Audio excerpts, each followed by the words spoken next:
Bonjour tout le monde et bienvenue dans cette vidéo. Je vais présenter dans cette vidéo la lecture analogique. Donc on a un réservoir comme celui-là et on va mesurer le niveau par une carte analogique qui reçoit le signal d'un capteur ultrasonique qui donne 4 à 20 mA. Donc notre objectif est de convertir la valeur numérique qui vient de carte analogique pour qu'il donne une valeur avec l'unité d'ingénierie en millimètres. Donc j'ai déjà ajouté les deux cartes, analogue et digital. D'habitude, quand on ajoute une carte, dans tout ce qui est digital, on l'appelle des points. Donc comme celui-là maintenant, c'est digital, 6 points input, 6 points output. Mais par contre, l'analogue, on l'appelle channel. Donc ici, on a de 4 inputs, donc channel 0, 1, 2, 3, 4 entrées analogiques et channel 1, channel 2 pour la sortie. Donc vous voyez ici, toujours il faut regarder le 2, c'est le numéro d'entrée et après input ou output. Donc vous avez 2, c'est l'emplacement, soit input soit output. Ça c'est les deux outputs. Donc nous maintenant, on a dans notre système, on a déjà la carte d'entrée-sortie sont déjà raccordées sur des potentiomètres. Donc vous avez ici les potentiomètres. Donc ça c'est le channel 0, c'est la tension et le courant c'est 1. Donc moi je veux travailler sur le courant. Donc si je change ça maintenant ici avec le potentiomètre, il va simuler le signal d'un capteur. Donc pour ça, je vais aller online. On va voir maintenant la lecture analogique dans la carte. Bon, actuellement on ne trouve pas ça, ça veut dire qu'il faut activer les cartes. Je viens dans les cartes ici, je clique deux fois, je vais aller dans la Input Configuration. Vous voyez, je dois activer les entrées. Je peux faire tout, mais moi j'utilise juste deux. J'ai activé la carte analogique. Tout de suite, je vois ici qu'il est déjà actif. Donc ce qui m'intéresse maintenant, c'est celui-là. Actuellement, la valeur minimum, j'ai mis le potentiomètre à 4 mA, il a donné cette lecture. Donc ça veut dire ici, dans la mise à l'échelle, il va donner cette valeur. Je vais essayer de le mettre maintenant au maximum à 20 mA pour voir c'est combien la valeur. 1976. Il a donné ça. Donc maintenant, moi je veux ramener cette valeur vers le 0 à 300. Donc je vais tout simplement créer ici dans le contrôle tag, je vais faire edit pour créer un tag qui s'appelle niveau. C'est ça le niveau que je veux mesurer. Lui, il est double entier. Mais j'aime bien encore de mettre l'entrée analogique.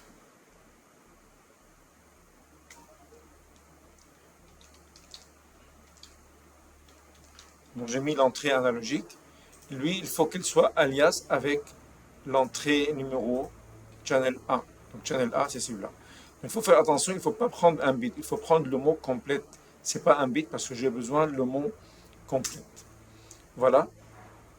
Maintenant, si je viens dans Monitor Data, je vais voir ici les valeurs. Donc, il y a à peu près, il n'est pas très précis mon potentiomètre. Il donne quelquefois 48. Bon, moi maintenant, je veux écrire le programme qui fait l'équation. Donc, l'équation que je dois le mettre, c'est y égale mx plus b. J'ai calculé la pente, c'est delta y sur delta x. La pente, il est 0.011227. Ça, c'est la pente.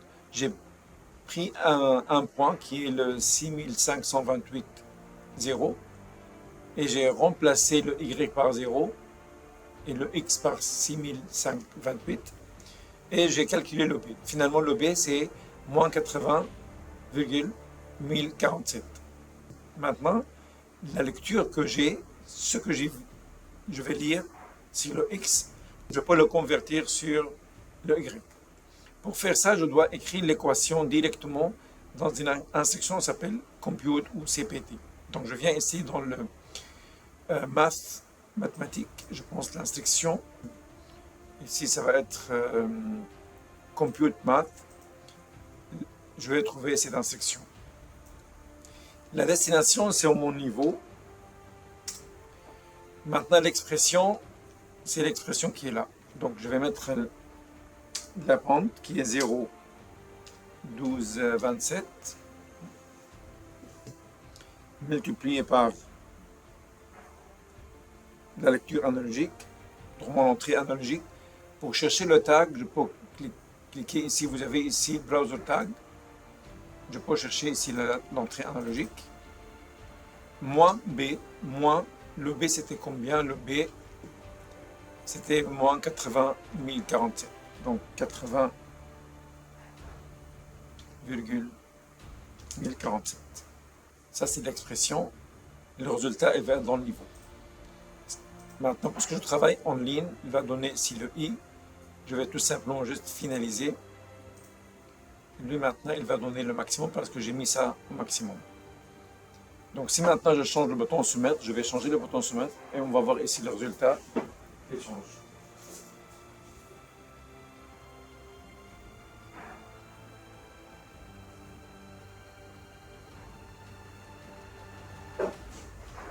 Donc entre 0 et le maximum, c'est toujours ça. Voilà, ça c'est la première méthode. La deuxième méthode, qu'on peut calculer encore le niveau avec un autre langage, c'est je vais faire une routine avec le function block diagram. Donc je vais créer une routine pour utiliser l'instruction scale qui est directement faite pour calculer la pente entre ou calculer l'équation de la droite. Donc l'instruction scale, je peux le trouver ici dans le... Donc je peux trouver cette instruction dans le process, calcul process ici. Ça c'est l'instruction scale. Donc une fois j'ai mis l'instruction scale, il a besoin d'une entrée et une sortie.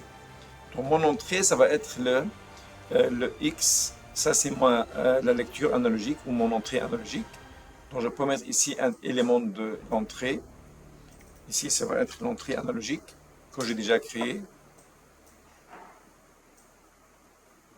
Et la sortie, ça va être le niveau. Mais pour ne pas mettre le même tag, je vais créer un autre tag. Je vais l'appeler ici niveau réel. C'est la même chose, il faut qu'il donne le même résultat. Je vais créer ça. Voilà, actuellement, il n'a rien donné parce que je n'ai pas encore mis les paramètres. Donc les paramètres ici, ce qui est bien, il faut d'abord, je vais appeler la routine parce que la routine, il faut qu'elle soit appelée avec l'instruction jump de ce routine. Je vais mettre le scale directement comme ça et je vais finaliser le travail. Voilà, maintenant lui, il est déjà appelé. Si je rentre maintenant dans le scale, je peux voir.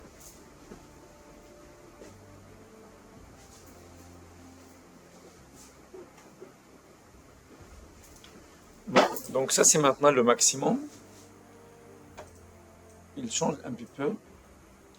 Donc le maximum c'est cette valeur et le minimum, si j'ai mis le minimum,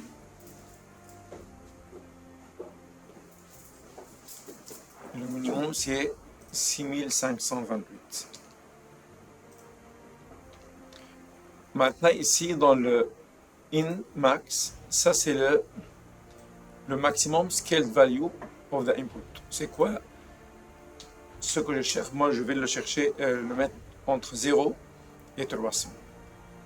Voilà, si maintenant j'ai fait OK, je vais juste enregistrer.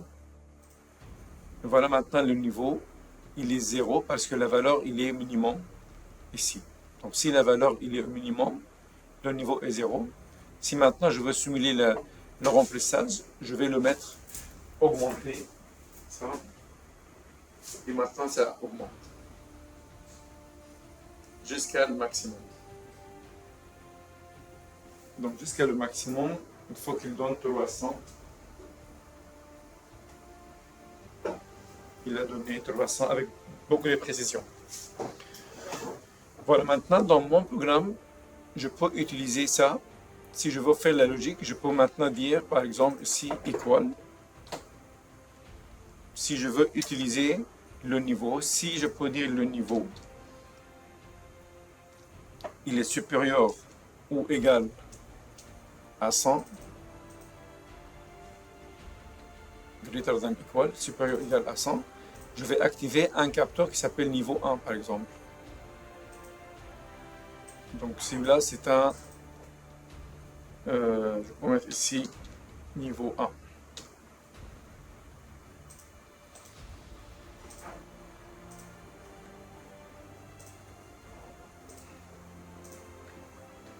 Voilà, maintenant la valeur est croissante, le niveau 1 actif. Si je descends de 100, je fais ici. Actuellement c'est 47. Il va augmenter. Une fois qu'il dépasse le 100, il va être niveau 1. Je peux faire encore pour le niveau 0 et niveau 2. Ça veut dire que je peux faire copy-paste. S'il est supérieur, ici je peux faire s'il est supérieur à 0, supérieur ou égal à 1, par exemple, si je vais activer le 0. S'il est supérieur à 100, j'active le 1. Ici, je vais faire les deux. Donc, j'ai maintenant 3 capteurs qui représentent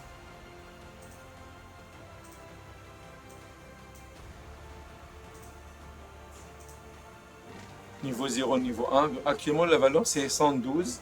Mais ici, je vais mettre s'il est 250. 250. Donc, actuellement, le niveau 1 et le niveau 0 sont actifs. Le niveau 2, il n'est pas actif. Jusqu'à qu'il soit. C'est comme maintenant, on peut dire que le niveau actuellement, il est là. Si je continue de remplir, il va remplir jusqu'à là. Donc, actuellement, c'est comme le niveau actuellement, il est ici. Si je continue, il va activer le niveau 2.